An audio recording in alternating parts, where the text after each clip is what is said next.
सोच के देखिए, आप लोन लेने बैंक जाते हो और लोन ऑफिसर पूछता है फिक्स्ड रेट चाहिए या फ्लोटिंग रेट। ज्यादा लोग बिना सोचे बोल देते हैं भैया बस ईएमआई स्टेबल रहनी चाहिए तो फिक्स रेट पे लोन कर दो। पर असल कहानी यहीं से शुरू होती है। फिक्स रेट लोन एक शील्ड जैसा होता है। इंटरेस्ट रेट चाहे बढ़े या गिरे, आपका ईएमआई नहीं बदलेगा।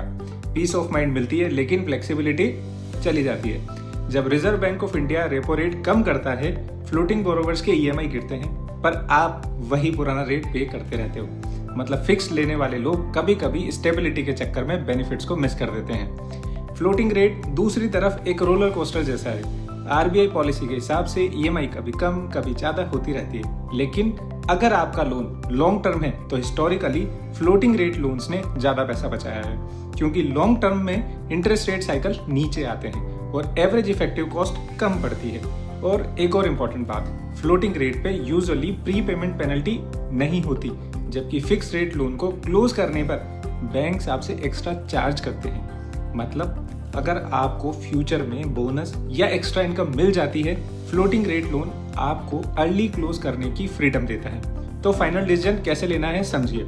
अगर आपको प्रेडिक्टेबल ईएमआई चाहिए और शॉर्ट टेन्योर लोन है, फिक्स रेट चूज करिए।